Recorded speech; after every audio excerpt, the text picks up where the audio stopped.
outside of Jarrell White, who was in that abbreviated class, Josh was, probably your first big splash here because he jumped in, before some of the other local guys did. Have you been impressed with the way he's handled this whole thing? Like he didn't let his ego get the best of him. He when I saw him in June, he looked like he had lived in the weight room. It looks like a different kid. He's not skinny and lanky anymore. It seems like he's really adapted well. He has, and his ability to be local and his ability to come over here and take advantage of the opportunities that he has of still being in high school or his maturity beyond his years. But there's two guys really. I mean, Josh is definitely, and Malik Vann are the two guys. Sometimes we see Malik because he came in early, but those are the two guys that, to me, are the catalyst in the recruiting side of everything we did. And not knowing them, but knowing them even better now, you realized why. They're both mature beyond their years. They're both head and shoulders further along than I would say any normal 18, 19-year-old. And that's what gave them the ability to believe in what it is that we're doing, to believe in the program, and not be swayed with all the different things that can be done inside of the recruiting. Malik, great story on Malik. We were talking over the summer, and he said guys will talk to him about games last year. And he has to remind them. I didn't play here last year. I was playing St. X that weekend. I don't know. But that's with him. That's his maturity. That's what guys, he's only been around since January. And you see why those guys made the decision that they made, and they were never swayed. And it's not just them, it's their families. And I think that's when you really are talking about building the program. Yes, those are two great guys, but they're two great families to build around because the strength that they've had from that they bring to our program is so unique. Switch over to defense. Defensive line, we'll go there first since we were just talking about Malik. You've got a lot of experience there. It might be your oldest position group in terms of, when you look at your too deep in that situation. You've got Copeland and Broughton, who the leaders. You took Brian Wright out of that group. Who do you think steps in and gives you some pressure from the edge, and how that group overall does more to get pressure on the quarterback? Well, if I put pressure on maybe Khalil on the offensive side, I would put pressure on Cortez and Copeland on the defensive side, because two guys that played a lot of football, two guys that have incredibly high expectations. I have incredibly high expectations for them, but two guys that I need to play above their ability. And I mean that for our program and for our team. So to put some pressure and some heat on those guys is what we really got to be able to do. Now they're both really good football players. Both of them could have a future in football, but they still got to play above their ability in order to do that. So if we can start there with the challenge of those guys, and if they can step up and continue to step up and believe and do the things that we're asking them to do, then I think that right there permeates throughout not just that defensive line, but that whole defensive side of the football. And they will be the catalyst for whatever it is that we do. Anybody on the edge that you're? Well, I mean, obviously Kamani is another senior that's going to play the end, along with Malik would be another guy there. Kevin Muhan, who had a knee injury that is looking pretty good, and who knows exactly when we'll get him back. Ethan Tuckey's the other guy playing the boundary end for us that was really impressed in spring, and I think Ethan can bring us some things that maybe we don't normally have. You don't find many defensive linemen that run a 10-7 100 meters. Yes, and I saw him do it. I saw him do it out of high school, and he is a guy that not only does he run very well, but he's one of the guys, the culture of our program. We talk about playing hard, every down, every play, all the time. Linebacker Brian Wright was the talk of the spring, and getting him moved. He was still recovering from injury, so we didn't see him full contact. I thought Joel DeBlanco really had a solid spring in terms of kind of being pushed into that role and saying you're the number one guy in the middle as we figure this out. What's that competition like between two of them? It's kind of the vocal voice of the defense, and how do they look in the middle? So, now. The thing I like about what's going on in the linebacker room is that healthy competition. We added some pieces in there. Obviously taking Brian, who is a personality in himself, to put him into the mix of that room, I think is great. It creates competition. It creates a different energy level that even Jalen didn't provide last year. A confidence level that it's really difficult to just fake. To add in Jalen McKinney as well, who's a grad transfer, who's thrown in the mix of that Mike and Will spot. So there's a lot of things that are going on right there that are going to create some competitions that I think are going to be healthy for us. Obviously, Joel and B. Wright are two guys that I think got some good, bright futures. And Joel did a great job throughout the spring. And I can promise you this about Joel: every single day he's going to get better. And if it's not this year, it's next year. And if it's not next, he's going to continue to battle. He's going to be better. He's going to make us better in all ways. Outside, obviously, you can pencil in Perry Young, as he's had so far an excellent career here. But then it gets really crowded, and there's a lot of competition.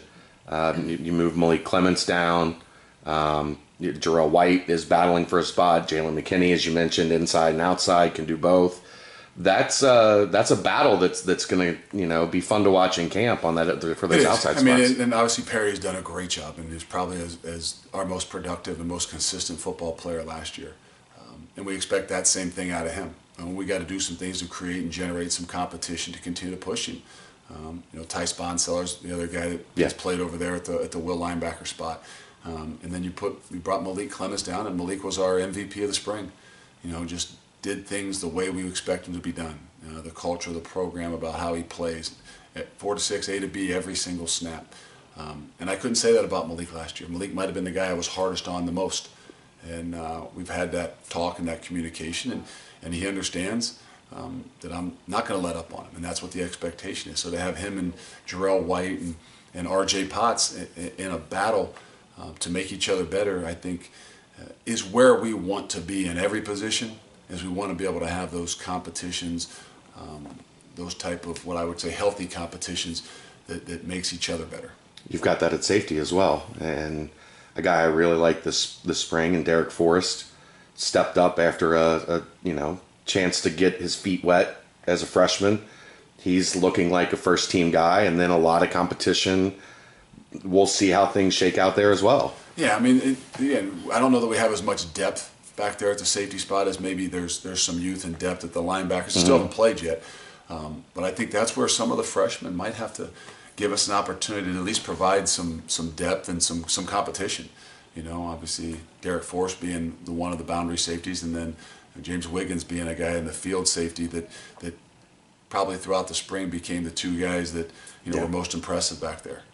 And now we still got some ability to move some guys around, and T.J. Johnson that might move inside, and Chris Murphy and some of those guys that that have played for us in the back end, that we got to find out how that whole mix of things and how we can create that competition and find a way to get those best 11 guys out there. Wiggins, another guy that you're pretty hard on to get him in line and seeing things the way that you do things. But as you said, once it clicked, it was like things finally started to really progress for him. Yeah, and the thing we've got to continue to do is to continue to build upon where we are. Ultimately, when the lights come on and you got to perform out there, that natural confidence level that you got to be able to keep is big. And I think that's something that as coaches we got to do a really good job when you got two guys that could be potential starters that are really big positions for you that have never really played or started in a college football game. So yes, we want to create as much competition there as we possibly can, but I think that one of our greatest coaching jobs might have to be back there. And I don't just mean on the X's and O's, right, but in the mental side of things, and how we can make sure that we've got those guys with the utmost confidence to believe in what it is they do, understand that there's going to be a mistake here and there, somebody's going to catch a ball, we got to move on, go to the next play, and get better at what we do. Fortunately, you got a coach back there that'll stand 30 yards behind the play and put their feet to the fire. I think that we got the right man for the job, and it's a process that there has to be that relationship there, that those guys believe and can count on one another. And I don't just mean the two guys; I mean the group, the coach as well. Corner, you lost a lot of snaps between Lyndon Stevens and Grant Coleman. Those guys had been playing since very early in their career. Another young group, Kobe Bryant emerged. You put Tyrell Gilbert there. And I thought he had a pretty solid spring once he made that switch. You've got some young guys coming in. You've got a couple guys that are freshmen and sophomores, redshirt freshmen and sophomores looking to challenge. But that's another group where you're not going to have a ton of experience on day one when you put them out there against UCLA. I think that's the biggest deal. And probably to start off with is I think we're right. I think we found a home for Terrell Gilbert. I believe that he is a football player, and he's played a lot of football here. He's had some ups and downs, and last year was a different position. It was a tougher position for him. And it's just one of those things. You just keep moving a guy around, and all of a sudden, I think we fell into what his natural position is. Now he's still got to continue to grow, and there's some unique things that you got to do at corner, and I mean that in a mental side of things that are unlike any other position. And your ability to do that is where we still got to continue to grow. But I think we found the right and the most natural position for Terrell, and that's right now at the boundary corner. And then everybody else from there, the Kobe's and a lot of the younger guys, the Christian Angelos, and some of those guys are the Noah Hamlins, and those guys are, boy, this is going to be an exciting time. This camp is going to be a really, really important time for those guys, especially at the corner spot. And the thing is, it's an easier to evaluate position. On an everyday basis, they're challenged. They're challenged. They're challenged. They're challenged. So you get to find out a lot about those guys and how they handle those challenges, hopefully before we turn the lights on and play a real game. Special teams, obviously you went out and found the All-American Conference first-team punter as a freshman in James Smith, hoping another Smith can maybe step in and do that as well. But that's not a foregone conclusion going into camp that Cole Smith is going to be the everyday guy there, because Ryan Jones has given him a little bit of a run. No, and Ryan will continue to do that. And best case scenarios, maybe both of them are kickers. One's a field goal kicker and one's a kickoff guy. Let them kind of specialize in what it is that they do. But again, nothing greater than competition. James is a different guy. I mean, James is unique. To be honest with you, if we had an opportunity, and I've talked to him about, heck, we ought to play him at linebacker too. I'm not sure he couldn't do it. And he has that kind of mentality, and he's that kind of guy, and he's that kind of leader. But to be honest with you, I think that there's nobody greater for Cole Smith as a young kicker than to have James there. Nothing better for our young long snappers than to have James there, because there's a guy that is the culture of our program, believes in what it is that we do, plays really hard. I know it's hard to say. What do you mean, your punter is one of the guys that plays the hardest? I'm telling you that he's one of those guys that is just incredibly unique. And if we could play him at another position, I would do it in a heartbeat. So he is 6'5", what, 230, 220? He is, and that's why I mean that. I'm not sure he could play another position, and he has the mentality to play another position. So I think we're in really good shape right there. And again, I put some heat on James and the maturity for him to get better at what he does, and for him to have a future in this game. And I don't just mean the next 3 years. He's got to develop more to be able to, kick naturally like they do at the next level. So, which is great for him, because he's a guy that constantly wants to be challenged, and to give him some of those challenges is what is our job.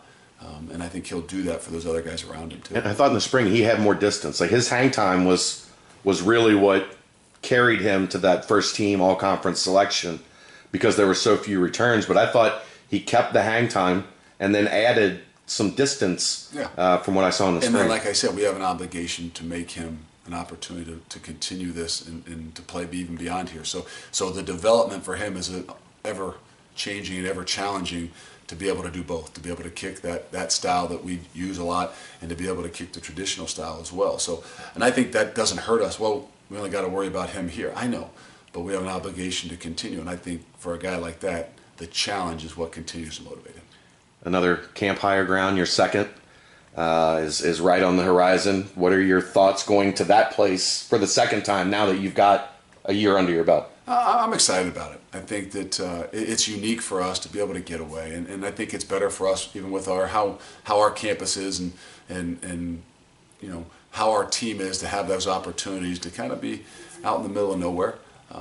But there are some things that we'll do a little bit different too, and the ability to give our guys a little bit more time, and to use some of the opportunities that we have out there in different ways.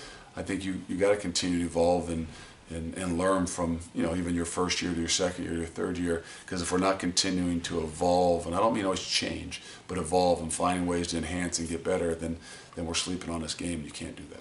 Coach, really appreciate it. Good luck, and we'll see you in a couple weeks once camp starts. Thanks. Appreciate it. All right.